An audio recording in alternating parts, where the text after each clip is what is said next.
People always ask me, how do I create the person of my dreams that I want in my life? And I always say, take out a piece of paper, write down everything you want in that person, and then become it. Because so many people have so many interesting definitions about what they think love is. Some people have it in terms of need. Some people have it in terms of sexuality. Some people have it in terms of control and dominance and success. So those are different experiences that really don't lead to this concept called love. How come I can't create the relationship that I want? Let me ask you a question. Would you go out with you?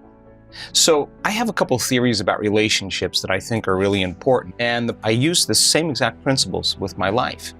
First of all, I will never work in a relationship, and I don't think anybody should work in a relationship. I think if you're working in a relationship, something is not clicking, something is not right.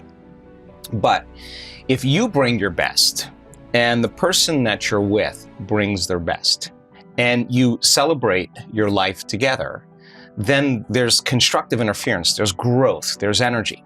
If you're not there and you need a mirror or a reflection, then it's good to ask, am I missing something?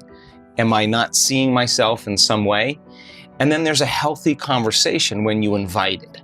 But if you're not invited to contribute your opinion, then it's better off that you don't. So people always say, I want a loving relationship, but what they really want is happiness, really. So we do these meditations to create love in our lives. And it could be love in familial relationships with your siblings, it could be with your parents, it could be with your friends, or it could be with a significant other. If thoughts are the electrical charge in the quantum field, and feelings are the magnetic charge in the quantum field, and how you think and how you feel broadcasts an electromagnetic signature that influences every single atom in your life. The thought sends a signal out, and the feeling is the magnetic field that draws the event back to you.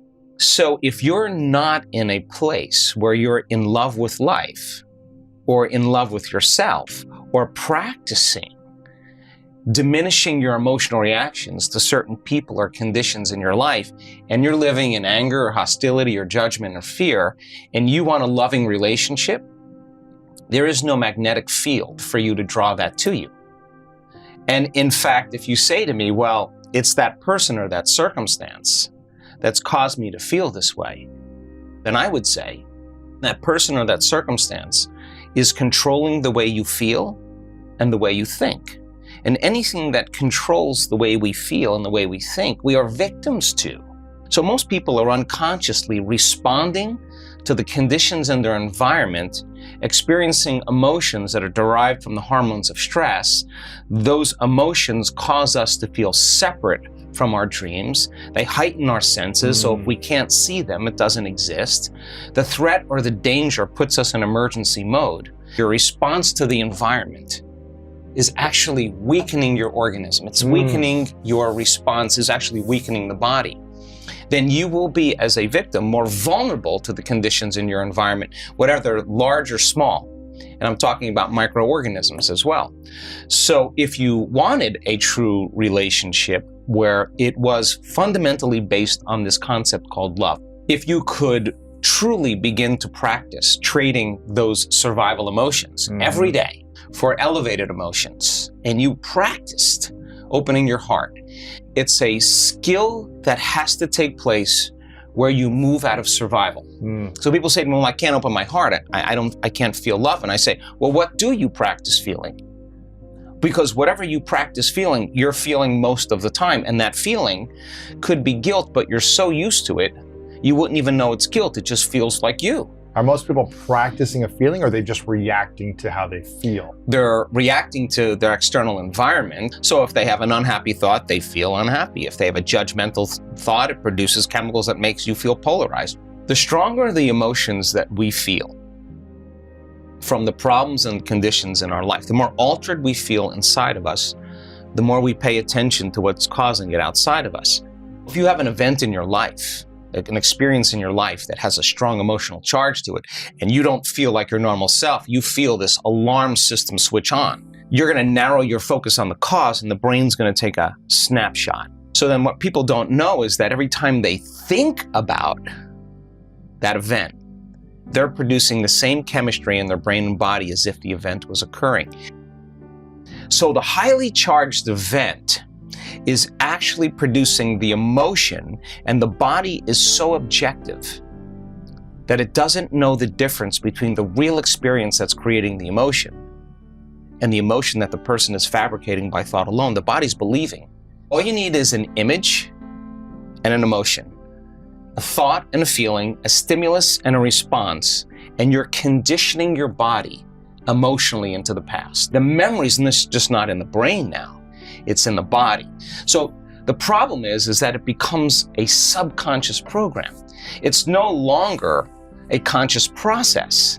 The body has been conditioned into resentment, into unhappiness, into fear, anxiety, whatever it is. So back to our concept of bringing love into your life.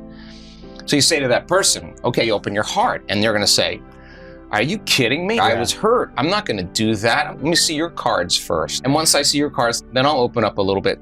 In that state of survival, the research shows that the long-term effects of those stress hormones are pushing the genetic buttons that are creating disease. The body can't live in emergency mode for that period of time. So in a sense, the person is making themselves sick by thought alone. The problem is now the body is conditioned into the past, and it's the mind. All of this energy is stored in the body, and now the person has to leave their unhappiness and step out into the unknown. They have to get out of the familiar feelings that has defined them. So they'll say, I can't really feel joy. I can't really feel love. And what they're really saying is, I've been conditioning my body emotionally so much into the past that I can't feel anything else other than what I know. People say anger, fear, those are altered states. The survival chemicals are actually knocking your brain and body out of balance. You're out of balance in that moment. And if you keep doing that, the imbalance is now the new balance. And now you're altered emotionally. So back to the concept of love. So the person can theoretically, intellectually, philosophically say, oh, I want this type of person. She's got to be this way. He's got to look this way. He's got to be like this. And they're basically saying, I want something that represents all the things that I no longer want. And so they're creating with their brain and mind, which is perfect. The problem is that if you can't feel the emotion of your future, your manifestation of love before it's made manifest, waiting for the outer environment to change, that's cause and effect. We're waiting for something to happen. If you're feeling the lack and the emptiness, then you're keeping your relationship at arm's length because you don't have the magnetic field to draw to you. So can you teach your body emotionally what the future will feel like before it's made manifest? That means you can't wait for your relationship to feel love. You have to reverse that battleship and understand feeling love and practice getting so present in the moment that you're not anticipating the next moment or trying to predict the future.